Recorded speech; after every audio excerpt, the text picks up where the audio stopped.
Hello, everyone. Welcome to the Kornelia Stephanie Show. It's Friday. I'm so excited. Transformation Talk Radio, Kornelia Stephanie Day. We usually have two podcasts from 12 to 2. Stay tuned for this. After this episode, we're going to be with Donette Palmore, and we're going to be talking about, your relationship with money. So important today. And Donette always brings amazing speakers and guests on as well. And we're going to be talking about, kids and money and how to shift your mindset and money and how important that is, especially in the changing world. So that's right after this podcast. So be sure to stay on.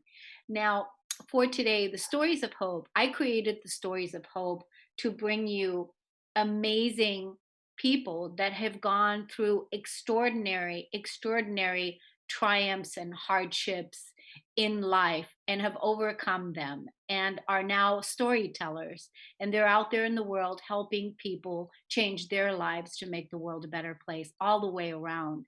And so part of the storytelling is that when we share stories with our children, with our grandchildren, with our neighbors, people heal through stories. People can listen and they can identify, their own hardships, or they can resonate and see themselves in the story.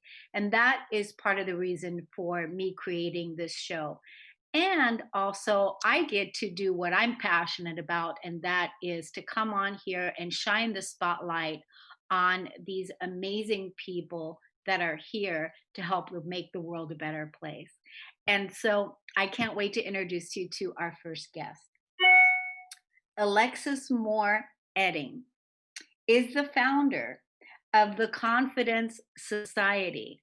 Don't you love that name, Confidence Society? We need to be a confident society in today's world. She works virtually with women to teach them self-defense. She is a certified life coach, and she is all about women's empowerment. And I love her bio, but I'm going to bring her on now and let her tell us a little bit more about herself. Welcome, Alexis. Hi, Kornelia. Thanks for having me. It's wonderful to have you. Thank you for saying yes and for coming on. So how did you get started in this field of work? Tell us a little bit about, your background, what it is that you do, and yeah. So I currently am working with women going off to college and working on confidence. And part of that is self-defense, and knowing that you have control over your body and control over your actions, and you can make choices. Also, the concept of always knowing where your exit is just inspires me to support women and just like keeping yourself safe, whether that's the actual door or if that's like being able to go to a friend if you're having, mental health struggles or a relationship that's not going how you want. I After college, I kind of lost my support network and ended up dating a series of unhealthy men, men who had other priorities, but also really embodied that romantic men that you see on television. I was watching George Clooney in a movie. I think it was Up in the Air, and just the other day during the pandemic, and I was like, he really reminds me of my ex, like that obsessive, like I'll do anything for this woman, and is totally sweet, but also is a bad boy. And just kind of this idea of like, I'll keep you safe, baby. I'm like, but will you keep me emotionally safe? So that's not, sorry, my cat's coming through. Oh, Can't help it. It's the pandemic. Anyway, I was with a particular man for about 5 years, and it was a roller coaster, and it was everything that I thought romance should be, but not. It didn't feel safe. And I identify as a very confident woman, and that's what my friends and people I know acknowledge and identify about me and tell me like you're one of the most confident people I know. But being with this man in particular, I just I lost that confidence. One word from him that I, could benefit from losing some weight, sent me into this like, you know, spiral of like, yeah, sure, let's race to 30 pounds and, whatever it takes, to the point of like making myself sick. And, it's just like that's not me. I didn't like who I was in that relationship. I didn't um I became a bad friend. Like there's one story where I was bringing him up to meet my friend who was visiting from out of town, and we were 2 hours late, because of his business. Like that's not me. I'm not a 2 hour late person. So I was like, how did I get here, and how can I help other women not be here? Was kind of my lead up. Um, and I kind of was researching like women empowerment. I was also a Zumba instructor at the time, so it was like maybe personal training.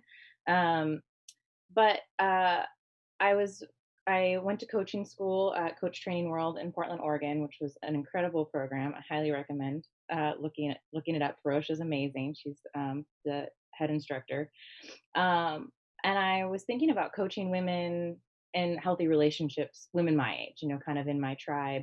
And what I realized is that a lot of those women need therapy. Like I can't coach you out of being attached to unhealthy relationships, being attracted to that. Like it's not that it's too late. It's just that I don't have that skills. I didn't go to school to be a therapist, and I don't want to be a therapist. I want to work with women on pursuing positive goals forward, and someone else can work on your past and do the healing process, which is the difference between a coach and a therapist. Is like forward action, like a personal trainer versus a physical therapist. Like healing from injury versus training for the marathon. Right, healing from traumas, Hmm. healing from the traumas, right? Right. And so I realized that I wanted to work with younger women, and I've always like kind of leaned towards wanting to support younger women. I've always been frustrated with like such a sex education programs, not about like sex so much, but just about like not teaching people about relationships. Like what do you really teach? Like there's biology class, and then there's like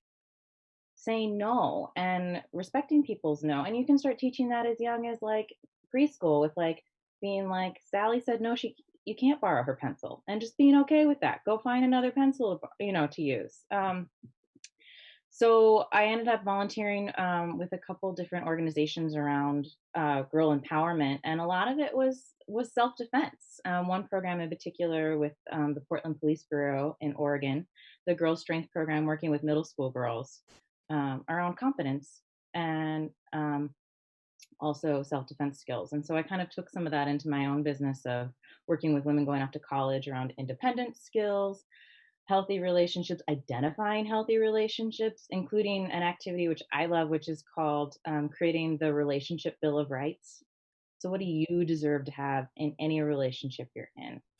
And just being able to name it and see, like, oh, yeah, I'm not getting that in this relationship, and being able to set boundaries with people. And I feel I like love college that. should. I love that.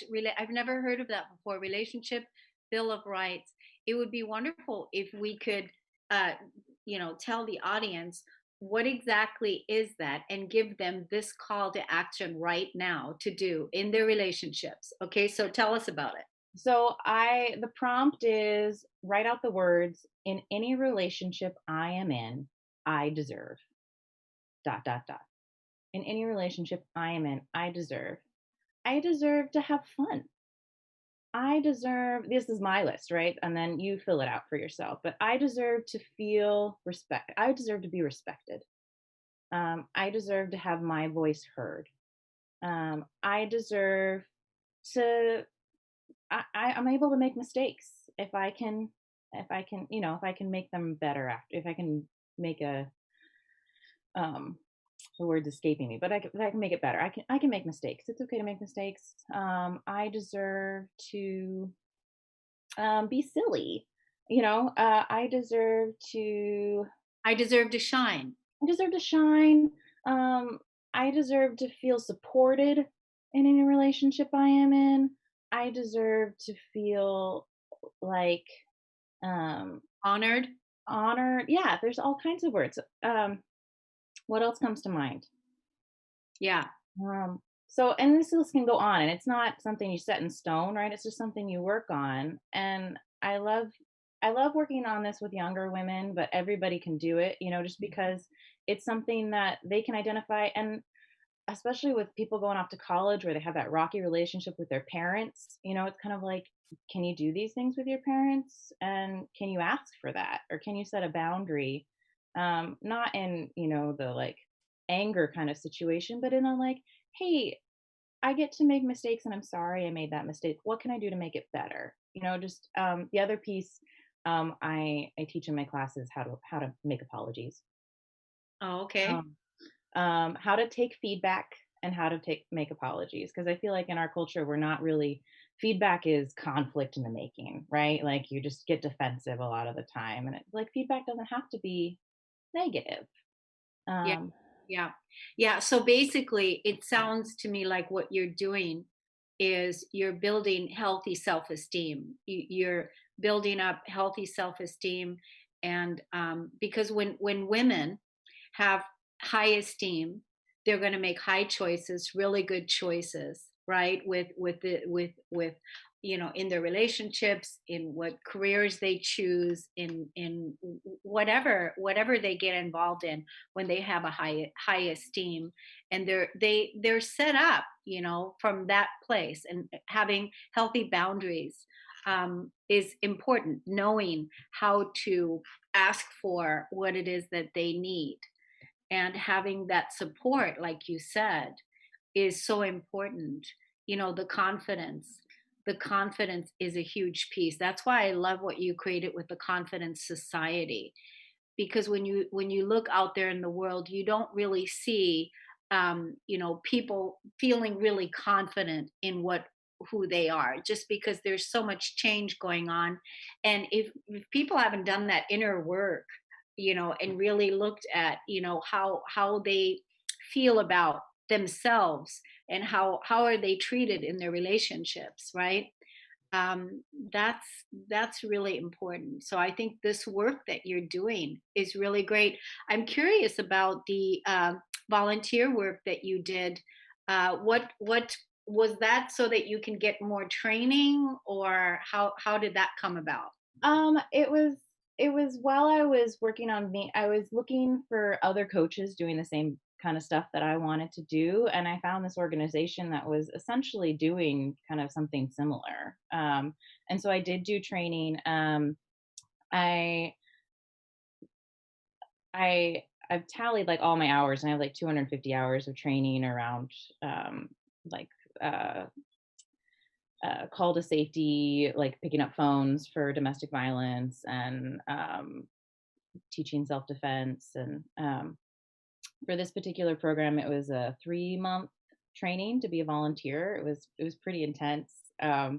And learning to teach physical self defense skills was just, I think, really valuable. And I valued how simple it could be. That I think I see a lot of people being like showing up in their gym clothes and being like, you got to be able to like flip somebody. It's like, no, what are you really going to be able to do in that moment? What is the average person going to be able to do? And really, the reality is, here's some skills to not get in a situation where you need to have a physical altercation, like get out before that situation happens, which is kind of about the relationship skills, and also just listening to your intuition. Do a big portion on intuition, because if your spidey sense tells you that someone's not safe, listen to it. Whether someone else says the opposite, if your gut is taking in all that information that your brain isn't processing consciously and telling you that person's not safe, a person's not safe.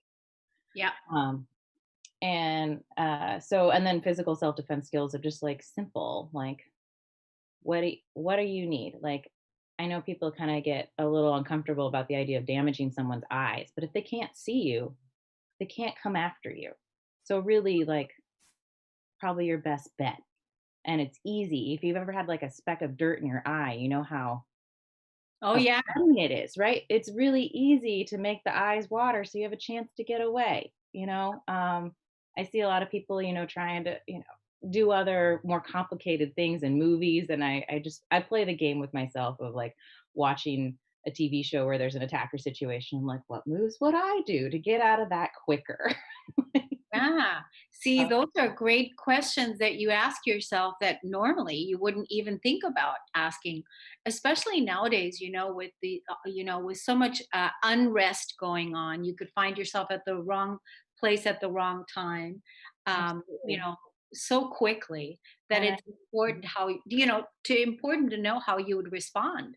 Right? I feel like our country is in a situation where people might need, like, these skills would definitely be helpful, especially if we are indeed headed towards depression and more people are pushed to crime because they don't have money to support themselves. Like, there's a lot of potential out there, um, aside from just your regular day life where you're more likely to be attacked by somebody you know.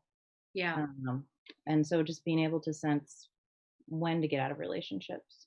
Yeah, I think it's so important, especially domestic violence. I mean, women being Mhm. in relationships, toxic relationships where they're being devalued and mistreated and not being honored and reverent for the amazing, beautiful beings that they are, but women have to be able to know when to draw the line and say enough is enough and then find the support and the resources to get out. I wanted to let the audience know a little bit about how they can get in contact with you because you teach these classes, you're available for sessions and different things. And how can people find you if they want to learn more about some of these skills that you've been sharing with us today? Yeah, go to www.theconfidencesociety.com. That's my website, theconfidencesociety.com. There's a freebie on there if you want to sign up for 4 steps to get away. So kind of some simple, basic physical safety tips on there. I have a 28 move self defense course available online if you want to try that out. And then I'm happy to do some one on one coaching if you want to talk about other things, build out your relationship bill of rights. Um, and then I have some courses that are kind of in flux, some workshops coming up too. Check it Yeah, out. I think that's really cool. I mean, and then especially now, for women that are listening to this, our audience is predominantly women, and women, for you that are listening to this, these are perfect courses to purchase for your children and for your grandchildren and for your friends, so that we can empower women to be confident and to be strong and to be tapped into that inner courage so that they can be a contributor of nonviolence, right? Yeah, Yeah. absolutely. Yeah, wonderful. Well, we have a couple minutes left. What would you say to what is it that you want to say to our audience today? What is it that you want to leave us with? Um, Gosh, I think that you deserve to feel safe, not just be safe, but to feel safe. And that can mean a lot of different things to a lot of different people. But I think you take it to the 10 on the spectrum of what is safe to you, and that I I mean, some people have mixed feelings about settling, but I don't think you have to. I think if you can learn to love yourself, being single is the time to kind of figure out just what do you love to do, what do you like about yourself, who do you love to spend time with, um, and then and then maintain that wonderful person in relationship and not have to compromise on who you are. Compromise on, what day of the week you do laundry, sure. But, not necessarily anything about the fabulous you, because you're fabulous. And people should love you for who you are and will love you for who you are. Yeah. Yeah, I love that. I think that the most attractive quality about a person is their confidence. It's I Yeah. think this is the most attractive, like, if people aren't like really a beautiful looking person or whatever, but if they have confidence, that's actually what makes them beautiful, because when you have that level of confidence, you can do anything. You You can can. you can do anything. And I think that right there is why your work is so important, helping women become confident in the confident society. Alexis, it was so awesome to have you on. Thank you so much for coming on, sharing on the stories of hope today. And we're going to take a break right now, and we'll be right back with our next guest. Thanks, Cornelia. Mhm. So excited to introduce you now to my next guest, Maria Alejandra. And she is a coach. She's an entrepreneur. She has her own podcast. You can see her all over Instagram, YouTube. She'll tell us more about where to find her. But this is what she does. She helps women go from I wish to I am. Welcome to the show today. Oh my gosh. Thank you so much for having me, Cornelia. What a pleasure. And yeah, hi, everybody. Yay. Hi. All right. So you have an incredible story to share with us today about something that our listeners are going to be able to identify, that, oh yeah, this is definitely helping me and I needed to hear this. And what is that core message?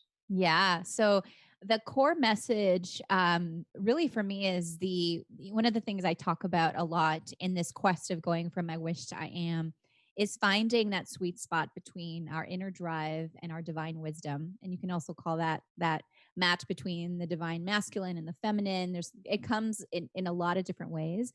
And part of what I'm passionate about is really helping visionary women to find their voice and clarify their purpose and begin to create the momentum and tap into the mindset and the magic within them to generate things that they may have been wishing and wanting and desiring to do for a while, and actually get them uh, build that forward momentum to build the action to generate them. And I'm passionate about supporting visionary women, and these are, entrepreneurs, leaders in different spaces.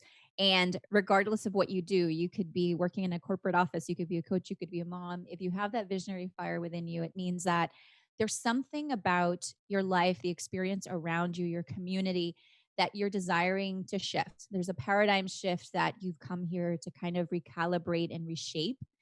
And because that's been part of my own experience of tapping into that truth within me and taking action on that, like, still small voice, that I love sharing that message and supporting other women through, whether it's one-on-one coaching, group coaching, or through the different offerings that I have to really make that light up and happen. How did Yeah. that, like, what happened in your life? Like, what were you doing before you got to this place? What Yeah. happened in your life that got you there? Yeah. So I worked in on the corporate side for many, many years. Pretty much out of college, I worked for a media company. I did marketing and branding, and basically climbed up the ranks. So pretty much for, gosh, it was like 16 years I worked in a corporate setting, and I always had that knowing that there was something more. I was great at my job. It was like, all the sort of check marks were being ticked, but there was something else that I knew was calling me forth. And my big turnaround happened towards the end of 2015. I noticed I deepened through a series of personal challenges. I deepened my desire to understand what my purpose was, as so often happens to many of us. And that set me off on a path that culminated when in early 2018, I was laid off from a job. And this was a very high profile job. And I was a senior marketing director in the company that I worked in. So it seemed like that was going to be the path, the track, like everything is set up, and I was laid off. And of course it was, you know, I was preparing myself behind the scenes to make a big shift that I didn't know how it would happen, because the whole time I was like, I have no idea. So then this shakes me to the core. Interesting story. That very same day, my husband and I had purchased our first home. We had literally signed the contract on our very first home. We had a 1-year-old son, and I was, my position was eliminated due to some corporate restructures that they were doing. So that really opened me up to asking myself the question, well, okay, where do I get to go now? And I knew that it was a time for me to get really courageous and clear about what I wanted to create, because I could have just as easily gone into another corporate setting and gone back on that hamster wheel. But instead, I chose to shift and really pivot into a new way of really creating my life. And my husband at the time was a teacher. Eventually, we decided for him to also leave his teaching position, so we shifted into him working. We started working together. And that's really been in the past like year and a half that all of these massive changes have happened. And then now there's been an even deepening of our purpose and how we show up in the world, because my husband was diagnosed with ALS about 6 months ago. And that has, of course, shaken us to the core and called in like a new level of how do we get to live? How do we get to lead? How do we get to create what's possible given such a challenging circumstance? So that's a little bit about what brought me here and kind of where I find myself now. No, it's really good that you shared that, because so many people are finding themselves right now at a crossroad. They're because a lot of people are looking, if this isn't the direction that I feel passionate in, or the job is no longer, or the company folded, or whatever it is, Mm. that to relax into knowing and ask the question, what direction am I heading in now? Because on some level, you had said you already knew a little bit that something's off, something, so you were already feeling it. And then when Mhm. it happened, it's kind of like a bittersweet thing, the fact that you guys had just purchased your house. It's like, yay, we just bought our first home. Wow, that's such a fantastic bliss, bliss, bliss.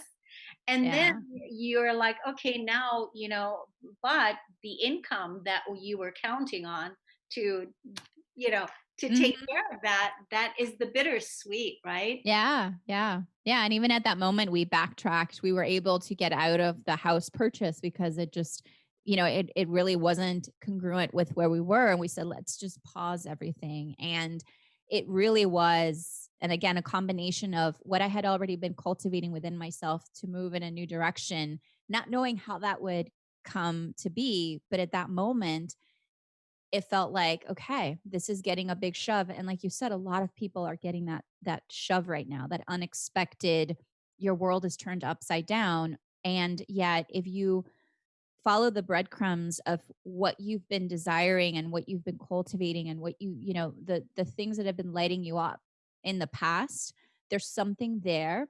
And yes, it takes a very courageous leap of faith and leap in faith to embark in something new. But when we resource ourselves with other people that have been there, when we build community with others who have, walked that path, then that was a big part of what helped me once I had that big, shakeup. And I said, okay, well, how can I find others that have a similar journey? Whereas before I'd been in this very corporate space, I now shifted to really surrounding myself with community of other entrepreneurs, of other people that had already walked the path, other women who I saw had shifted into that. So that gave me a sense of possibility. Um, and I would say that's probably one of the really incredible opportunities, like you said, in those bittersweet moments where it's like, what now? And turning that into, okay, well, what now? Like from the place of what could happen with my life now that nothing is certain anymore. Yes, that's also a big one. It's a whole topic of living Hmm. living in the uncertainty and being comfortable in that. To know, it sounds to me like you have a spiritual connection, a strong spiritual connection, because of the words you used as Hmm. divine masculine, divine feminine. Did you have the spiritual connection already prior to 2018, or was this something that you cultivated after? Yeah, what a beautiful question.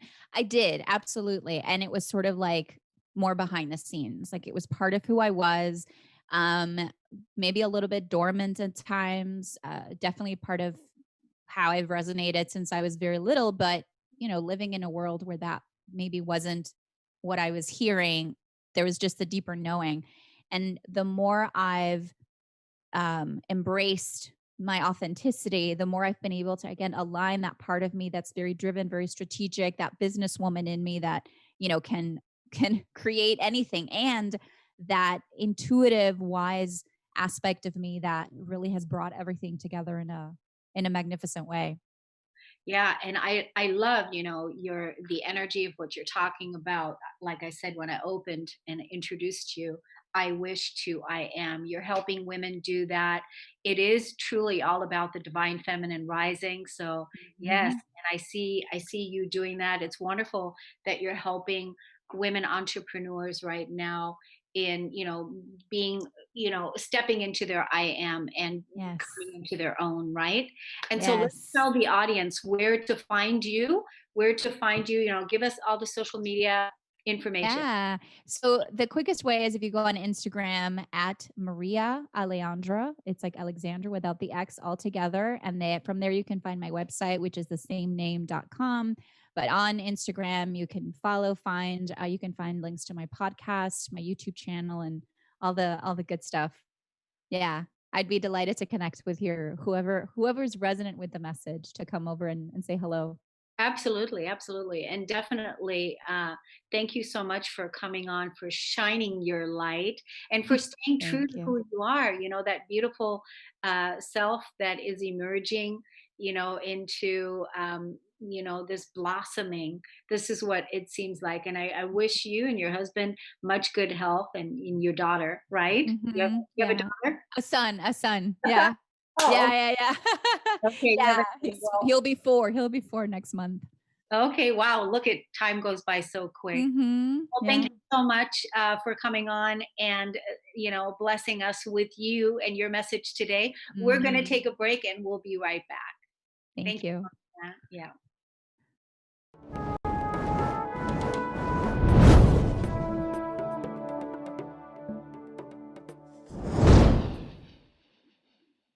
Welcome back, everyone. You're listening to the Cornelia Stephanie Show. I'm so excited about introducing you to my next guest. This is the first time we've had a physician assistant and a health coach on Stories of Hope, because we know that our health is in our wealth. That is where the true wealth really comes from, because when we're healthy and we are feeling good and we're taking care of ourselves, that's how we can support each other and make the world a better place. My next guest is Debbie Moheesian, and she is a physician assistant and a health coach. She's all about prevention, and uh, her passion is in health and disease prevention, and she gets to the root core of what causes disease and helps people translate and transform that. Welcome to the show today. Thank you. I'm so excited to be here. Yes, it's wonderful to have you. We were talking before you came on and how you got started. So what is your core message today that you want to share with the audience? I want everyone to really understand and know and believe that they have the power to take control of their own health, and that each one of us can live a life without medications and feel good and love the body that we're in and really take control. That's the main thing. So how did you get started? I know that you graduated from the University of Michigan and you got your degrees as a physician assistant. Is this something that you did because you had your own health crisis, or were you inspired by, that was just the field that you chose? Yeah, really, it was because growing up, I was always really encouraged to go get a very stable, secure type of a career so I could support myself. And I was really always interested in helping people. And I had an older sister who was into medicine and kind of followed in her footsteps. And so it's so interesting because I ended up in this field of medicine. However, things really changed in the last several years of the way that I actually look at medicine. And it was like a gradual, thing that happened through my adult life. And And it started with I had a friend who she was a young woman, and we both had young babies, and she was diagnosed with breast cancer. And it was pretty devastating, obviously, for her. And then for me, it was really scary. I just thought, this is like my really beautiful, young, healthy friend. How is it that she has something like cancer? And that just really made me start to think, like, what are we doing to ourselves? What are we putting into our bodies that could create something like that? And it was really interesting because as a PA, I was treating patients, but there was that disconnect, with that it became very personal once it was a friend of mine with this diagnosis. And then so I started very slowly at that time kind of thinking like, well, what are we doing to ourselves to get us in these, disease processes or problems like that? And then kind of fast forward several years, there was a lot of family history in my husband's family, a lot of cancer. Again, there was this big scare of cancer. And I started to think like, well, what can I do to protect my kids? Because I had two beautiful baby girls, and, through genetics, I was really worried with my husband's family history, like what's going to happen to them. And so I became very focused on what can I do to prevent, them from having that kind of disease. And then fast forward a little bit longer, I really got into this rut as a PA. I was practicing medicine and cardiology. Most of my experience has been in cardiology.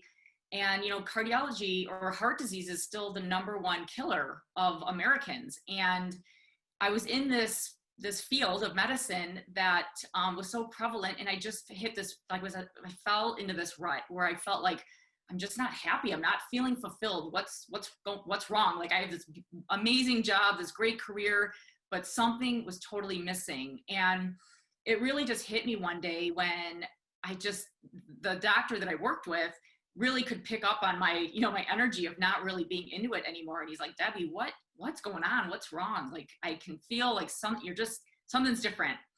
And I didn't even know until he sat me down and he asked me, and I thought to myself, and I just blurted it out. And I said, I'm not making the impact that I want to make. And all of these years of patients kind of came flooding through my mind of people coming back in over and over and over with the same complaints and a recurrence and their weight going up and them getting sicker and sicker. And I just was like, oh, this isn't what I really wanted to do. And so what ended up happening is that soon after that, I found the American College of Lifestyle Medicine. It was this association that I had no idea was out there. And their main thing is that they teach practitioners about the power of lifestyle changes to actually get to the root cause of diseases and to reverse them, to improve them, and to not just continue to give medication after medication. And then to kind of come full circle, right at that time, my husband was told that he was pre-diabetic. And so again, back to my husband and his family history, his mother had been diagnosed with lung cancer, and she still has it. She's had it for 10 years and she's been basically dying for 10 years. It's just this awful situation, but she never took initiative to take control of her health. And then his father had obesity and heart disease and diabetes. And my husband and I watched him deteriorate over the last 30 years because of this. And so when my husband became diagnosed with prediabetes, it was like, whoa, it really hit him hard. And he's like, there's no way. I'm not going to get put on medications. I'm not going to continue to follow in his footsteps. Like, I am taking control. And he actually already was pretty health conscious, but not to the degree that he needed to be, obviously. And it was just so interesting and a miracle, because around that exact time was when I was learning what I call the truth about food and disease and what really is the cause of type 2 diabetes. And so we were able to make some changes, and he was able to basically reverse it. And he improved his blood pressure, he improved his cholesterol, and he was no longer pre-diabetic anymore. He didn't need medications. And so I was like, wow, this is it. This is what I want to do. And everything, has been different since then in the way that I approach medicine and patient care. I love it. I love this story. And I love, how you were inspired by your friend. What about your friend? Did she overcome breast cancer? Is she cancer free now? Yeah, so she taught me a really good lesson. She started to do a lot of research when she was diagnosed. She didn't just like hand over her care to the doctors. She did go through the typical treatment. She had a mastectomy, she had chemo, and she was really ill, but at the same time she was doing tons of research. And she's what really inspired me to start taking a look. And just great news. She thought she was never going to be able to have kids again. She ended up going in remission. She had a third child, and she's healthy today. So it's amazing. Wow, I love that. And what about your father-in-law? Is he still alive and kicking? Is he He still? is, but unfortunately we've tried really hard to help him take control, and he's just in that mindset that, you know, he's got this disease, and he's not willing to do what it takes, unfortunately. So he's still alive, but he's pretty miserable, unfortunately. And it inspires us every day to, you know, keep the idea of what we want, our goals, front and center, because we know that we have the power, you know, and we're teaching our kids same thing. They have the power. So Yeah, I love that. And I saw this on your bio too. We're going to put the bio in the YouTube description for those of you that are going to watch it on YouTube. Is cancer proof your body. I love that, cancer proof your body. So you specialize right now, your focus on type 2 diabetes, right? So what's the number one thing that people can do right now to prevent type 2 diabetes?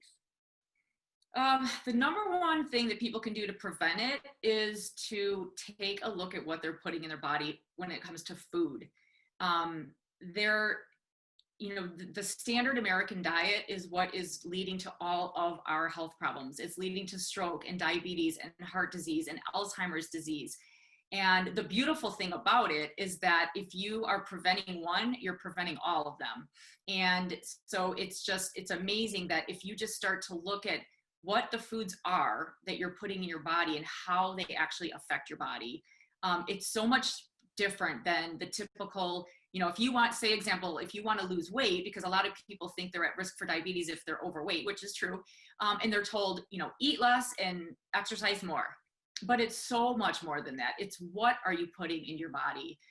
There are foods that lead to, you know, the disease process, and then there are foods that actually heal our bodies. And so that would be the number one thing, is to actually take a look at what the foods are, read labels, and really learn about, you know, insulin resistance is what the underlying problem of diabetes is. Wow. Yeah, that's a big one, isn't it? And people just don't know what stage they're at or where they're at. But you also are a health coach, and so you offer your services to people. How can people contact you for a consultation? Well, I have a private Facebook community called Say Goodbye to Diabetes. And so that's where people can kind of come in, they can get to know me, they can have support of others, and then they can hear all about, you know, events I have coming up and things like that. And that's probably the best way. I do have a Facebook page that's Facebook / it's all about prevention, but the actually name of the group is Mindful Health and Wellness. And those are the two best ways to reach me. So Facebook, all about prevention. Is that how to find you? Yeah. And should they contact you via Facebook? Would that be the best way to go about it? Yeah, so there is, so my Facebook, there's a Facebook page, which is, it's all about prevention. And then there's my Facebook group called Say Goodbye to Diabetes. So if you just search under the groups in Facebook, Say Goodbye to Diabetes, you'll find my group. There's also a link that you said you'll include here. It's www.diabetesturnaroundseries.com. Yes, and is that an event that you're producing right now? Because we were talking about that you're doing a summit where people can get involved and people can listen to you leading a summit. So, and that's the link that you just said. When does that summit begin? And give us that link again. Yeah, so that starts to air interviews next Monday, September 28th. And that website again is www.diabetesturnaroundseries.com.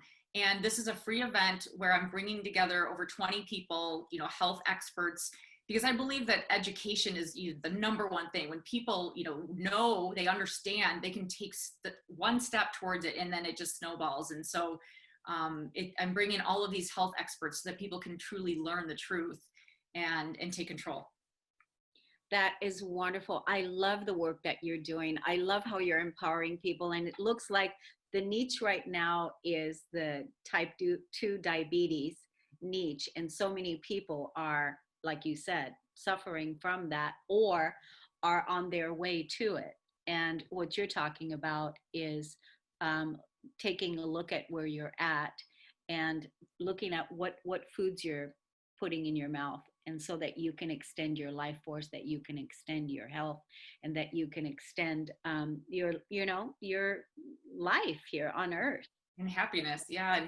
And the thing about diabetes that's so important to understand is that by the time you're diagnosed, it's been like progressing for many years. And so it's super important to know what your numbers are. Go to your preventive visits and get the lab work that really looks specifically to see if you have the signs, the early signs of type 2 diabetes. Yeah, good. Well, thank you so much, Debbie Moheesian. Thank you for being on today, for sharing your gifts with the world. We look forward to seeing you again. And everybody, go sign up for that free summit. This is the best time to get the education, like Debbie said, and get empowered and take the reins on your own healing. So thank you, everybody, for listening and for tuning in to the Kornelia Stephanie Show. We'll see you again next time. Thanks, everybody.